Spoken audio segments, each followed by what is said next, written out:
Hi friends, അങ്ങനെ എമ്പുരാൻ കാണും. L2E Lucifer to Empuraan. വലിയൊരു സിനിമ, വലിയൊരു താരനിരയൊക്കെയുള്ള വലിയൊരു സിനിമ. മോഹൻലാൽ, പൃഥ്വിരാജ് സുകുമാരൻ, സുരാജ് വെഞ്ഞാറമ്മൂട്, ടോവിനോ തോമസ്, മഞ്ജു വാര്യർ, അങ്ങനെ തുടങ്ങിയ ഒരു ഗെയിം ഓഫ് ത്രോൺസിൽ അഭിനയിച്ചിട്ടുള്ള പാട്രിക് ഫ്ലൈവർ, അങ്ങനെ വലിയൊരു താരനിര, വലിയൊരു സിനിമ.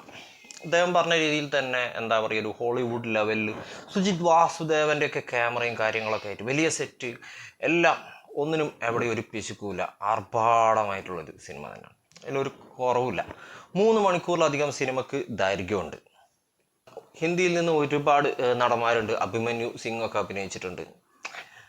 പിന്നെ മ്യൂസിക് ഒരു കുഴപ്പമില്ല, എല്ലാം നല്ല അടിപൊളിയായിട്ടുള്ള ബാക്ക്ഗ്രൗണ്ട് മ്യൂസിക്കാണ് എല്ലാം കൊണ്ടും. എന്നാലും ഇപ്പോൾ നിങ്ങൾ കേട്ടിട്ടുണ്ടാകും, സോഷ്യൽ മീഡിയയിൽ ഇന്നത്തെ പത്രത്തിലടക്കം കാണാം, സോഷ്യൽ മീഡിയയിൽ ചേരി തിരിഞ്ഞിട്ടുള്ള അടി നടക്കുന്നു. ഒരു ഭാഗത്ത് സംഘികളും മറ്റൊരു ഭാഗത്ത് സുഡാപ്പികളും. ശരിക്കും അങ്ങനെയുള്ള എന്തെങ്കിലും പ്രശ്നം സിനിമയിലുണ്ടോ? ഉണ്ടോ എന്ന് ചോദിച്ചാൽ, വേണമെങ്കിൽ നിങ്ങൾ ആ ഒരു കാഴ്ചപ്പാട് കൂടി നോക്കുകയാണെന്നുണ്ടെങ്കിൽ അങ്ങനെ ഒരു വിഷയം സിനിമയിൽ നല്ല രീതിയിൽ തന്നെ പറഞ്ഞു പോകുന്നുണ്ട്. ഇനിയിപ്പോൾ നിങ്ങൾക്കൊരു പ്രശ്നവുമില്ല, ഇത് നമ്മുടെ നാട്ടിൽ നടന്നിട്ടുള്ള കുറച്ച് സംഭവങ്ങളെ ബേസ് ചെയ്തുകൊണ്ട് മുരളി ഗോപി എന്ന് പറയുന്ന വ്യക്തിയുടെ സ്ക്രിപ്റ്റിൽ പൃഥ്വിരാജ് സുകുമാരൻ അദ്ദേഹത്തിൻ്റെതായിട്ടുള്ള ഒരു അഭിപ്രായം രേഖപ്പെടുത്തിയ ഒരു സിനിമ എന്ന് രീതിയിൽ കാണുന്നുണ്ടെങ്കിൽ ഒരു പ്രശ്നവുമില്ല. അല്ലാതെ ഏതെങ്കിലും ഒരു പ്രസ്ഥാനത്തിനെ സപ്പോർട്ട് ചെയ്യുന്നതായിട്ടോ ഏതെങ്കിലും ഒരു പ്രസ്ഥാനത്തിനെ അന്ധമായിട്ട് എതിർക്കുന്നതായിട്ടോ ഒരിക്കലും ഡയറക്റ്റായിട്ട് സിനിമയിൽ പറഞ്ഞുള്ളതായിട്ട് തോന്നിയിട്ടില്ല. ആളുകൾ അഭിപ്രായപ്പെടുന്ന ഒരു കാര്യമാണ് സിനിമ ഭയങ്കര ലാഗാണ് എന്നുള്ളത്. ലാഗാണോ എന്ന് ചോദിച്ചാൽ, വേണമെങ്കിൽ ഒരു പരിധി വരെ എവിടെയൊക്കെ ഫസ്റ്റ് ഹാഫിൽ കുറേയൊക്കെ പല സ്ഥലത്തും ശരിക്കും നല്ല രീതിയിൽ ഇഴച്ചിൽ അനുഭവപ്പെടുന്നുണ്ട്.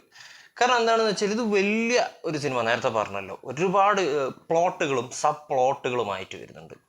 പ്രത്യേകിച്ച് മോഹൻലാൽ എന്ന് പറയുന്ന ഒരു ക്യാരക്ടറിനെ മാത്രം ഡിപ്പെൻഡ് ചെയ്തിട്ടാണ് ഫസ്റ്റ് പാർട്ട് നിന്നിട്ടുണ്ടായിരുന്നെങ്കിൽ, അല്ലെങ്കിൽ ഒരു വില്ലൻ നായകൻ ഒരു പോര് നല്ല രീതിയിൽ നമുക്ക് ലൂസിഫറിൻ്റെ അത് കാണാൻ വേണ്ടി പറ്റിയിട്ടുണ്ടായിരുന്നെങ്കിൽ, എമ്പുരാനിലേക്ക് വരുന്ന സമയത്ത് അവിടെ ഒരുപാട് ക്യാരക്ടേഴ്സ്, ആ ക്യാരക്ടേഴ്സിനൊക്കെ ഒരു കംപ്ലീറ്റ് സ്പേസ് നൽകാൻ വേണ്ടി അവർ നല്ല രീതിയിൽ ശ്രമിക്കുന്നുണ്ട്. അതിപ്പോൾ ഇവിടെ നെടുമ്പള്ളിയിലുള്ള ക്യാരക്ടേഴ്സ് മാത്രമല്ല, അത് ഇവിടുന്ന് തുടങ്ങിയിട്ട് ഇന്ത്യൻ പൊളിറ്റിക്സിലേക്ക് പോകുന്നു. ഇന്ത്യൻ പൊളിറ്റിക്സിൽ നിന്ന് പിന്നെ നേരെ പോകുന്നത് ഇൻ്റർനാഷണൽ പൊളിറ്റിക്സിലേക്കാണ് പോകുന്നത്. അപ്പോൾ ഒരു ചെറിയ പ്ലോട്ടിൽ ഇവർക്ക് പറഞ്ഞു പോകാൻ പറ്റില്ല. അതിൻ്റേതായിട്ടുള്ള പ്രശ്നം, നല്ലൊരു ക്ഷമയോടുകൂടി വേണം നമ്മൾ ഈ സിനിമ കാണുക എന്ന് വേണ്ടത്.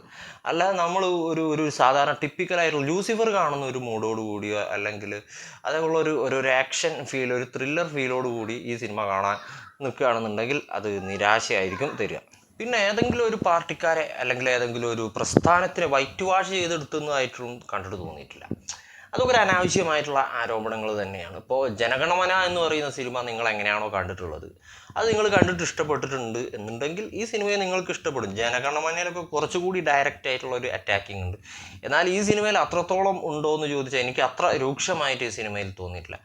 സിനിമയുടെ ഒരു മെയിൻ കുഴപ്പം പലയിടത്തും എനിക്ക് ഫീൽ ചെയ്തിട്ടുള്ളത്, ഈ ഒരു ജനഗണമനയിൽ നമുക്ക് കണ്ട സമയത്ത് ഫീൽ ചെയ്തിട്ടുള്ള ആ ഒരു ഫീലിംഗ്, ആ ഒരു വൈകാരികത പലപ്പോഴും ഈ ചിത്രത്തിൽ മിസ്സാവുന്നതായിട്ട് തോന്നിയിട്ടുണ്ട്. കാരണം കഥയിൽ ഒരുപാട് കാര്യങ്ങൾ പറയാനുള്ളത് കൊണ്ട് തിരക്കഥാകൃത്ത് പൃഥ്വിരാജിന് ഇതെല്ലാം കൂടെ പറഞ്ഞു തീർക്കാനുള്ള ആ ഒരു സ്പേസിൻ്റെ അകത്തേക്ക് പ്രേക്ഷകരുമായിട്ടുള്ള കണക്ട് ചെയ്യാനുള്ള ഒരു വൈകാരികത പലപ്പോഴും സിനിമയിൽ നഷ്ടപ്പെട്ടു പോകുന്നുണ്ട് എന്നുള്ളത് ഒരു സത്യമാണ്.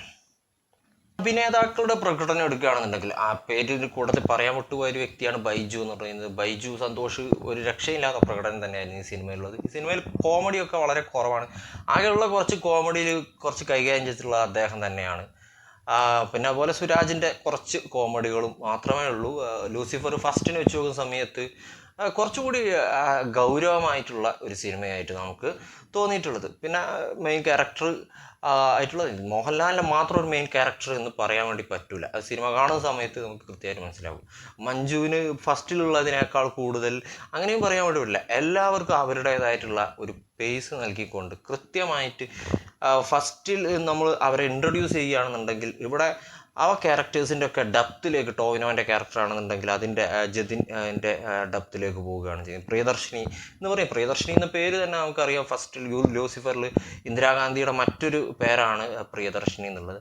ആ ഒരു അർത്ഥത്തിൽ തന്നെ അവർ പ്രതിനിധാനം ചെയ്യുന്ന ആ പാർട്ടിയുടെ ഡെപ്തിലേക്കൊക്കെ പലപ്പോഴും സിനിമ സഞ്ചരിക്കുന്നുണ്ട്. ഇന്ത്യൻ പൊളിറ്റിക്സിനെ നല്ല രീതിയിൽ തന്നെ കളിയാക്കുകയും അതുപോലെ തന്നെ അതിനെ വിശകലനം ചെയ്യുകയും ചെയ്യുന്നുണ്ട്. ഒരു മുരളി ഗോപി സ്റ്റൈല്, ടിയാനിലൊക്കെ കണ്ട രീതിയിലുള്ള ചില രംഗങ്ങളൊക്കെ ഈ സിനിമയിൽ നിങ്ങൾക്ക് കാണാൻ വേണ്ടി പറ്റും. പിന്നെ സിനിമ എന്നുള്ളത് ഒരു അഭിപ്രായം രേഖപ്പെടുത്തൽ തന്നെയാണ്. അതിൻ്റെ സംവിധായകൻ്റെ, അതിൻ്റെ തിരക്കഥാകൃത്തിൻ്റെ ഒക്കെ അഭിപ്രായം രേഖപ്പെടുത്തലാണ്. ഇവിടെ എനിക്ക് പലപ്പോഴും പൃഥ്വിരാജ് എന്ന വ്യക്തിയേക്കാൾ കൂടുതൽ മുരളി ഗോപിയുമായിട്ടാണ് എനിക്ക് ഈ സിനിമ പലപ്പോഴും കണക്ട് ചെയ്യാൻ വേണ്ടി വന്നിട്ടുള്ളത്. അദ്ദേഹത്തിൻ്റെ മുൻകാല സിനിമകൾ, ഇപ്പോൾ ടിയാനാകട്ടെ, അങ്ങനെയൊക്കെയുള്ള സിനിമകളിൽ വരുന്ന രീതിയിലുള്ള കുറേ അദ്ദേഹത്തിൻ്റെ വൈഡായിട്ടുള്ള ഒരു നോളജ്, അത് പലപ്പോഴും ചിലപ്പോൾ ഇത്രയൊക്കെ നമുക്ക് താങ്ങാൻ പറ്റാത്തൊരവസ്ഥ ചിലപ്പോൾ വരും. അത്രയും വൈഡായിട്ടുള്ള ഒരു നോളജ് ആ മനുഷ്യനുണ്ട് എന്ന് ഈ സിനിമ കാണുന്ന സമയത്ത് നമുക്ക് മനസ്സിലാവും. ഒരുപാട് ഇൻ്റർനാഷണൽ ഗ്യാങ്ങുകളെ പറ്റിയിട്ട് പലപ്പോഴും നമ്മൾ പത്രവാർത്തകളിലൊക്കെ കണ്ടിട്ടുള്ള കുറേ കാര്യങ്ങൾ, അതൊക്കെ കുറേ ഫാക്റ്റിൻ്റെ ഒക്കെ അടിസ്ഥാനത്തിലും കുറേ ഫിക്ഷൻ്റെ അടിസ്ഥാനത്തിലുമൊക്കെ ഒരു സിനിമയാക്കി, നല്ലൊരു സ്ക്രിപ്റ്റാക്കി മാറ്റാനാണ് അദ്ദേഹം ശ്രമിച്ചിട്ടുള്ളത്. അത് എത്രത്തോളം വിജയിച്ചു എന്നുള്ളത് പ്രേക്ഷകരിലേക്ക് അത് കണക്ട് ചെയ്യുമ്പോഴാണ് അതൊരു സക്സസ്ഫുള്ളായി നമുക്ക് പറയാൻ വേണ്ടി പറ്റുള്ളൂ. സിനിമയ്ക്ക് ഉള്ള ഒരു പ്രശ്നം എന്ന് പറയുന്നത് ലൂസിഫറിൽ ഉള്ള പോലെ തന്നെ ഒരു പൊളിറ്റിക്കലായിട്ട് ആണ് സിനിമ മുന്നോട്ട് പോകുന്നതെങ്കിലും ലൂസിഫറിൽ പൊളിറ്റിക്കൽ എന്ന് പറയുമ്പോൾ അങ്ങനെ ഒരു കേരള രാഷ്ട്രീയത്തിൻ്റെ ഉള്ളിലേക്കൊന്നും ഇത്ര ഡീപ്പായിട്ട് പോകാൻ വേണ്ടി ശ്രമിക്കുന്നില്ല. പക്ഷേ ഇവിടെ കേരള രാഷ്ട്രീയത്തിൻ്റെ ഉള്ളിലേക്ക് കുറച്ചുകൂടിയൊക്കെ ഒന്ന് സഞ്ചരിക്കുന്നുണ്ട്. അതുകൊണ്ട് തന്നെ കേരളത്തിൻ്റെ പുറത്തുള്ള സ്റ്റേറ്റുകൾക്ക് പലപ്പോഴും എത്രത്തോളം ഈ ഒരു കേരള പൊളിറ്റിക്സ് അറിയുന്ന ആളുകൾക്ക് ഇത് കണക്റ്റ് ആവുന്നല്ലാണ്ട് പുറത്തുള്ള ആളുകൾ എത്രത്തോളം കണക്ട് ചെയ്യാൻ പറ്റും എന്നുള്ളതൊരു സംശയം തന്നെയാണ്. ചുരുക്കി പറഞ്ഞാൽ ഒരു മോഹൻലാൽ ഷോ ലൂസിഫർ പോലെ തന്നെ അങ്ങനെ നിങ്ങൾ ഉദ്ദേശിച്ച് പോകണം, നമുക്ക് നിരാശപ്പെടേണ്ടതായിട്ട് വരും. അതേസമയം തന്നെ ഒരു പൊളിറ്റിക്കൽ ഡ്രാമ കാണാനുള്ള മനസ്സോടുകൂടി ഒരു കേരള ലെവലിൽ നിന്ന് തുടങ്ങി ഇൻ്റർനാഷണൽ ലെവൽ വരെ എത്തി നിൽക്കുന്ന ഒരു പൊളിറ്റിക്കൽ ഡ്രാമ കാണാനുള്ള മനസ്സുമായിട്ട് പോവുകയാണെന്നുണ്ടെങ്കിൽ ഒരു 3 മണിക്കൂർ അതിനുകൂടി സ്പെൻഡ് ചെയ്യാൻ നിങ്ങൾക്ക് പറ്റുന്നുണ്ടെങ്കിൽ നിങ്ങൾക്കൊരു നല്ല അനുഭവം തന്നെയായിരിക്കും എമ്പുരാൻ 2 എന്ന് പറയുന്നത്. പിന്നെ പറയേണ്ടത് ബാക്ക്ഗ്രൗണ്ട് മ്യൂസിക്, ക്യാമറ, ഇതൊക്കെ സൂപ്പറാണ്. എല്ലാ അഭിനേതാക്കളുടെയും പ്രകടനം അതിഗംഭീരം തന്നെയാണ്. കൊടുക്കുന്ന പൈസ മുതലാവുമെന്ന് വെച്ചാൽ മുതലാകുക തന്നെ ചെയ്യും. കാരണം വലിയ ഒരു സിനിമ കണ്ട ഫീലിംഗ് നിങ്ങൾക്ക് തീർച്ചയായിട്ടും കിട്ടും.